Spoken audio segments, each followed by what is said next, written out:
Horror कहानियां थी। कौन थी वो? मैं 8 महीने की प्रेग्नेंट थी और अपनी डिलीवरी के लिए अपने मायके गई थी। माँ ने मुझे फोन पर बताया, घर के पीछे की तरफ जो खाली जमीन थी ना, वहां पर एक नया कमरा बनवा लिया है। इतने सालों के बाद जैसे ही अपने घर में कदम रखा, कुछ अलग सा लगा। माँ, ये घर के पीछे की तरफ नया कमरा बनवाने की क्या जरूरत थी? अरे बेटा, घर के पीछे दूर दूर तक खाली जमीन है। तेरे पापा को कई दिनों से लग रहा था कि यहाँ पर एक कमरा बनवा लेंगे तो ताजा हवा मिल जाया करेगी। अब तो ये सब छोड़ और चल जल्दी से दूध पी ले। माँ, मैं थोड़ी देर में पी लूंगी, आप सो जाओ। मैंने दूध का गिलास उठाकर उस खिड़की में रख दिया। पता नहीं कब आंख लग गई। अचानक से खिड़की के पल्लों के खड़कने की तेज आवाज आई। दूध का गिलास धड़ाम से जमीन पर आ गिरा। जमीन पर गिरते ही दूध का रंग लाल हो चुका था। मैंने खिड़की से झांक कर बाहर देखा। चारों तरफ धूप अंधेरा था।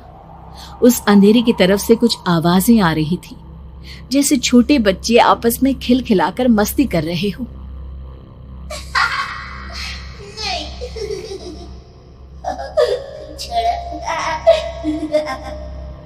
इतनी रात को इतने घनघोर अंधेरे में बच्चों की आवाज कैसे आ रही है?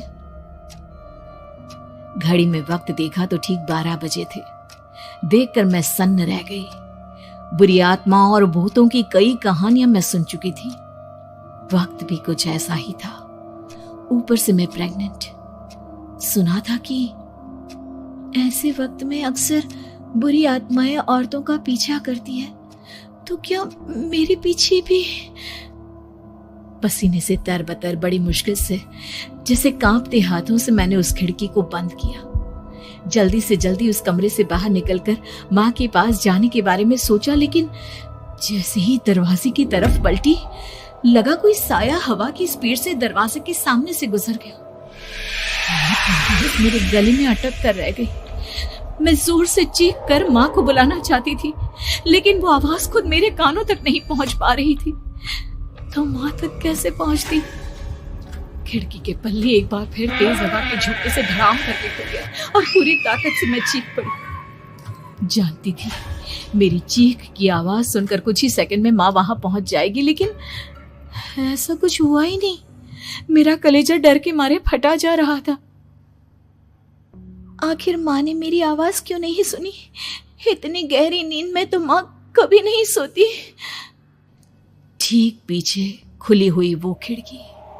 मुझ में इतनी ताकत नहीं बची थी कि मैं पलटकर उस तरफ देख भी सकूं। हवा का एक सनसनाता हुआ झोंका उसी वक्त मेरे कानों से आकर टकराया। लगा जैसे किसी ने दबी हुई आवाज में धीरे से मुझसे कहा, चली जाओ यहाँ से। मैंने दोनों हाथ अपने कानों पर रख लिए और एक बार फिर ताकत लगाकर जोर से चीखने की कोशिश की। माँ! पापा! मेरी आवाज उस कमरे की दीवारों से टकराकर वापस मुझे ही सुनाई दे रही थी। जितनी ताकत के साथ मैंने चीखने की कोशिश की थी, कुछ ही देर बाद उससे कहीं ज्यादा तेज और दर्दनाक चीख मुझे सुनाई देने लगी। कि आवाज ठीक मेरे पीछे खिड़की से आ रही थी। वो आवाज मेरे कानों में पिघलते हुए लोहे की तरह गिर रही थी। उन आवाजों में हैवानियत थी। वो आवाजें किसी इंसान की नहीं है, इतना मैं समझ चुकी थी।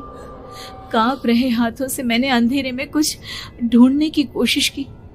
तभी अचानक मेरा हाथ बेड पर रखी टॉर्च पर पड़ा। किसी तरह ताकत लगाकर टॉर्च का बटन ऑन किया, लेकिन ये क्या? सामने दरवाजे पर 3 छोटी लड़कियां खड़ी हुई थी। उनके हाथ में स्टील के चमचमाते हुए चाकू थे। मैं घबराकर लड़खड़ाई और पीछे की तरफ हटी, लेकिन तब तक वो मेरे पास आ चुकी थी। उनकी गर्दन टेढ़ी थी और उनके हाथों के वो चाकू मेरे पेट को निशाना बनाने को तैयार। मैं जोर से चीखी, नहीं, छोड़ दो मेरे बच्चे को, मत मारो, मत मारो, छोड़ दो मेरे बच्चे को। सोनाली, क्या हुआ बेटा? तू इतनी डरी हुई क्यों है? उठ बेटा, क्या हुआ? हड़बड़ाकर मैंने अपनी आंखें खोली। देखा तो दिन निकल आया था। माँ मुझे जगा रही थी। मेरा चेहरा पूरा पसीने से लथपथ था। क्या हुआ बेटा, तुमने कोई बुरा सपना देखा क्या? मैं अभी तक अपने पूरे होश में नहीं थी। वो मेरे बच्चे को मार देगी माँ। वो लड़की मेरे बच्चे को। मैंने घबराकर अपने पेट को छुआ। सब कुछ ठीक था।